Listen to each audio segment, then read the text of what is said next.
What's going on, guys? Welcome back, and today I'm going to be giving you my thoughts on The Bad Batch, or the first two episodes of The Bad Batch TV show that is now airing on Disney+. The first episode came out on May the 4th, of course, to celebrate Star Wars Day.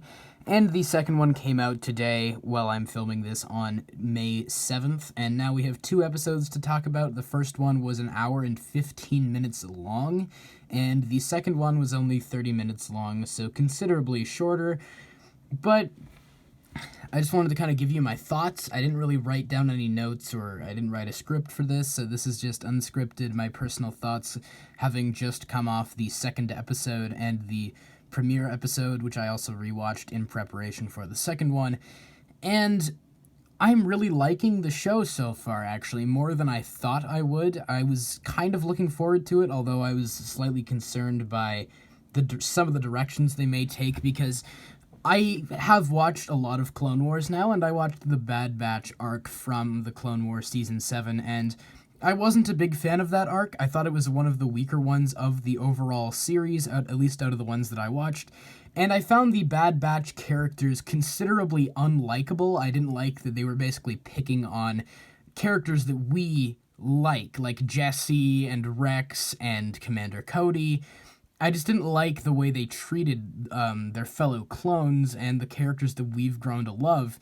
And besides Hunter, who was respectful enough in that arc, I didn't really like the way a lot of the characters treated the rest of the group. I didn't like Wrecker, I didn't like Crosshair. I just didn't like their attitudes towards the main characters, and I didn't find them to be likable protagonists, so I was skeptical going into The Bad Batch being a series basically entirely about this group. And I've got to say, they have rectified some of my problems, although there are things that I am still a little bit skeptical of in this show. I guess we'll just start off going from the beginning of the premiere episode. We get to see a flashback, or, just kind of the Order 66 moment happen from the perspective of Kanan Jarrus, or Caleb Doom. Now, we heard Kanan talk about his Order 66 experience in Rebels, but we never got to see it, so we get to see it here in excruciating detail. And I know that this is retconning a comic book or something, but I don't have any past connections with the Kanan comics or anything like that, so it didn't really bother me. I thought it was a cool flashback. You get to see more from Kanan's perspective, although it was weird, to have the 40-year-old voice actor voicing the, preteen version of Kanan. It's like a preteen, 10 to 12-year-old kid who sounds like a 30, 40-year-old man, and it's just a little bit odd, although he did try to make him sound younger. I feel like they could have tried a little harder to make him sound younger. It's just a little bit weird. But we get some hints dropped there at the beginning. The Bad Batch, they don't react to Order 66, so we get kind of a lot of that stuff in there, a lot of the explanations of why they didn't react to Order 66 and stuff like that. That's mainly what the first episode, at least the first half of the first episode, is exploring. So they don't react except for Crosshair, who seems to have a weird edge to him that feels like he's compelled to follow orders, although the rest of the team points out the fact that since when did orders matter to him and matter to their team? Because, they're just, they're rogues. So they do find out later, of course, that Crosshair's inhibitor chip is still active, although not as active as a normal clone. It is still more active and efficient than the rest of the Bad Batch members' inhibitor chips, which are basically kaput, they don't work. So it was cool to see Hunter try to reason with young Caleb, and you got a little bit of tension there between Hunter and Crosshair, and I really liked what they did with Hunter and Crosshair throughout the first episode, although I'm not a big fan of what they're doing with the rest of the team, because they're not really doing anything with them. And that's kind of my main concern with the series. There were a lot of aspects that I liked. It was cool to see Saw Gerrera. I didn't think we'd see him, in the first episode. And I don't think we'll see him again, because from what I understand, there's no other footage or not any other dialogue of him in the trailers. So I feel like maybe he won't come back, and if he does, it won't be until the end of the show. I don't think Kanan's going to come back at all. That wouldn't really make sense, because he doesn't trust clones, even by the time Rebels comes around. So I don't think young Caleb is coming back. We already know Fennec from Mandalorian is going to show up, so it'll be interesting to see how that comes into play. But yeah, I enjoyed the first episode quite a bit. I felt like the runtime of it was a bit dragged out, I'll grant you. Like the scene where they're trapped in prison felt like it got dragged out a little bit too long. Like they have to go through the whole process of finding the spot in the wall to punch, and then Wrecker punches the hole in the wall, and then Omega climbs through, and just the whole thing. Like there's certain parts of the episode that felt like they kind of went on a little bit too long. Like the whole jail sequence went on for like close to 10 minutes, and it felt like it didn't need to be that long. It was a little bit too long, I felt. But overall, like, the animation is beautiful. This is like probably like the finale of Clone Wars looked beautiful, but this is like movie quality animation. Like this might be even better than season 7 of Clone Wars, which already looked gorgeous, but this is just something else. Like this is a beautiful looking, like, first 2 episodes. Like they look awesome. So like obviously that in every regard, like there's like shots of the main characters and you see like their pupils and stuff, and there's so much detail. Like they really feel like living, breathing humans, even though they're CG animated models. So that was awesome. And like, yeah, the first episode was like constantly enjoyable for me. The dynamic of the group is okay, although I felt like they relied on Wrecker a little bit too much for comedic relief. He got a little bit like grating at points. And I thought that the Omega kid would get a little bit grating, but she didn't actually. I thought she was actually like a nice presence to have around, and she added kind of a nice dynamic to everybody. And then they find out that, of course, she is a mutant clone like them, so they decide to go back to Kamino to get her, and basically, it's just a whole prison break. But I liked what they did with Crosshair, because he was kind of the character in Season 7 of Clone Wars who seemed the most kind of negative and, I guess, villainous or antagonistic, and people already theorized from the trailers because there's very few scenes of all the group with Crosshair, so people said that he would probably turn on them, and he does, but it's not of his own accord. There's a really nice scene where Omega talks to him and tries to comfort him and says, like, I know what you're gonna do. And he's like, what do you know? And she's like, I know that it's not your fault, right? And I really liked what they did there. Like, I liked that, Crosshair, despite being kind of a negative presence, like, he still cares about his friends, and he doesn't want to hurt his friends, but he's, once again, just like the rest of the clones, a victim of circumstance. And I really like that. And I also like kind of the new perspective, because in Season 7 of Clone Wars, they seemed kind of like the not antagonistic characters, but they weren't very nice to the characters that we've grown to love over the course of the show. Now I feel like that might have been intentional on the creators' part in Season 7 of Clone Wars, because when we see them here, they're much more likable and we're able to kind of relate to them more, because they turn the clones into these antagonistic characters, and they show what the programming of the inhibitor chip really does to the rest of the clones. So we're able to kind of have this bait and switch, which works really well, where we're able to connect more with the Bad Batch characters, because the clones, as a result of Order 66 and the activation of the inhibitor chips, have become these kind of just ruthless, like they're just in like kill mode, like they're just these heartless machines. And we got a little bit of that in Clone Wars Season 7 from Ahsoka and Rex's perspective, like when, they're trying to snap Jesse out of it, and Jesse kind of briefly hesitates, but then still kind of goes into kill mode. And in this show, like, even characters like, Hunter, he is more reserved and more held back than the rest of the clones. The rest of the clones are just like, we're gonna kill you. But Crosshair does still obey orders. Hunter's the leader of the group. He knows that. So when he's about to execute one of Saw Gerrera's partisans or whatever, he decides not to, because Hunter doesn't give him the orders. So he shows restraint. But the other clones, they don't show restraint. They're just picking on the Bad Batch. They're just being assholes. They're heartless. And it's very upsetting to see that. But it's logical. And I feel like creating the Bad Batch as kind of these mean characters in Season 7 of Clone Wars may have been intentional, so that we could now kind of like them and connect with them more on a human level and enjoy their presence more, because we're seeing the characters that we grew to love over the course of the Clone Wars show, who were the clones. We see them turned into these heartless machines, And I think that that's a very effective, mechanism for the story. I like seeing that new perspective on it. Characters that at least I didn't like, I'm now able to like them a little more because of the fact that they've turned the characters that we cared about and that we liked into these villains. And I thought that was really, really effective, and I really liked that kind of storytelling device right there. But there were certain aspects that I didn't love, and we'll talk about the second episode now. The second episode was considerably weaker, but going off of the really excellent, introductory episode, it's only logical that the second episode would not be quite as strong as the first one. So we start off, and at the end of the first episode, it was set up that they were going to find a contact that they knew. And I thought it was going to be Rex, but apparently it's this guy, Cut LaQuain or something, who was in Season 2 of Clone Wars. Once I looked it up, I actually did remember watching that episode years ago when people first told me to watch the Clone Wars, and I only watched the first 2 seasons and thought they were bad. That's before I knew that the first 2 seasons are bad, and you should probably just skip them entirely, which is what I ended up doing this year when I watched Clone Wars, but that, I digress.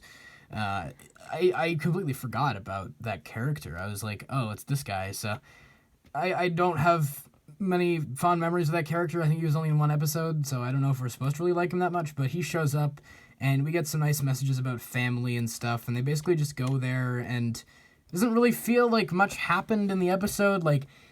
People said it's kind of like Mandalorian, the dynamic between Hunter, who's kind of being the dad figure, and then Omega, who's kind of the Grogu figure to his Mandalorian, if that makes sense.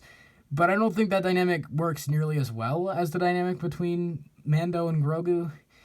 And I just didn't... I don't know. It's something about it just felt kind of heavy-handed. Just the message there, and it just felt kind of stereotypical. It's the plot was a little bit weird. They show up, and they're like, we're gonna get off the planet, and then it just then the plot just becomes them trying to get Cut LaQuain and his family off the planet, but then they want to send Omega with him, but then of course Omega doesn't listen, and then it's okay, and then there's kind of the cliche thing of okay, if this is where you want to stay, you're gonna stay with us and go into harm's way and probably die. But it's just such a weird element, I don't know. I think it's something that we should come to expect, and that's why I'm not gonna knock it against the show, because with shows like Clone Wars, there's 7 seasons of it, and many of the episodes are skippable. Many of them are filler. You don't have to watch all of them. So if they want to turn the Bad Batch into the next Clone Wars type show, there are obviously going to be episodes like that are fillerish and don't really advance the plot very much and are kind of more character-focused. I liked the character-focused nature of the episode, but it felt rather ham-fisted and heavy-handed, in my opinion, with the themes it was exploring and how kind of upfront they were. It's nothing new, and we've seen it before, literally in the last TV show, The Mandalorian, and it was handled better there. But, this show is just about a bunch of kind of rogue clones just going on adventures, so I think I should get used to the fact that not all the episodes are going to be, super plot-focused. With Mandalorian, we kind of had a vibe. We had a pattern. We had a filler episode and then a plot episode. This one, I feel I don't know, because Clone Wars had certain, I don't know I don't think this is going to be like Clone Wars where it was specific arcs, because it feels like they're kind of going for a one story per episode type thing, but that may end up kind of making the stories they're telling feel rushed. So I don't know what they're going for with the Bad Batch. With the Rebels show, it was a much more narrative show. It had one overarching plot that went through all 4 seasons, and there were no specific arcs. With Clone Wars, there were 3 to 4 episode arcs, and this show feels like it's going with kind of one story per episode's narratives, which works okay when you have 75 minutes to tell it, but if you're telling it in 30 minutes, it doesn't really work. And that's why I feel the Cut LaQuain, the second episode that we just got, is a little weaker. It's enjoyable. It's entertaining. There were aspects that I enjoyed to it. I like the development of Hunter and Omega's dynamic, and, if you like Cut LaQuain or whatever, I have no connection to him, but if you like him, I guess it's cool to see him. So it wasn't an irredeemable episode. It wasn't a horrible episode, but it's just kind of my concern with the show is that they'll give these characters very little to go off of. With Clone Wars, they started off as kind of the stereotypical clones, like, oh, okay, we got the clones. But then they ended up becoming these really interesting characters. Rex, Jesse, Fives, Echo. They all kind of became these three-dimensional characters. And the thing they made the wise choice with that show and ended up making the story of the clones about how they're trying to stand out amongst their brothers who are all the same as them, and they're trying to prove the fact that, they are worthy and that they are good soldiers, and, that they aren't, just weapons or machines. And then now we're seeing the aftermath of that in the Bad Batch, where they've basically become, heartless machines. And I like that aspect, but I feel like this show is based on characters that are caricatures. We have the strong, dumb brute, and then we have the intelligent, smart guy, and then we have the super, guy that's good at everything, which is Hunter, and then we have, the sharpshooter guy who's good at shooting things, and then Echo, who's also a smart technology guy, and we have two of them on the team now, and it's just kind of like, they're all based on caricatures. And so far, the only ones that have been given any sort of depth are Hunter and Crosshair, as well as Omega, if you count her as part of the group, which I guess she technically is at this point. But characters like Wrecker and Tech, they're just stereotypical, they're just stereotypes. They haven't given them any real character yet. And look, I know there's going to be 16 episodes of this season, and there's going to be another season, so they have lots and lots of time to tell this story. But I'm just hope that they do end up giving them development, because watching these characters go on missions that are rather stereotypical and cliche won't be enjoyable to watch unless I care about them. And that's kind of the problem. Echo, they haven't given anything to Echo so far. They didn't really do anything with him in season 7, which I thought was lame.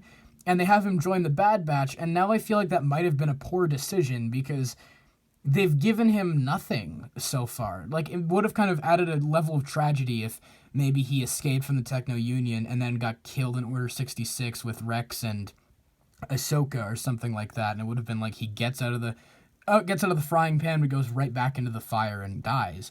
But now he's joined the Bad Batch, and he's basically just Tech. In the second episode, they kind of are a duo for a certain chunk of the episode, and they're the same character. They're both the smart technology based characters. They're both the same character basically, and that's a shame, because this is a character that had a lot of potential, that a lot of people liked from the Clone Wars show, who they brought back, didn't do anything with, and so far still have done nothing with. There hasn't been a scene where anyone sits down with Echo and says, Fives is dead.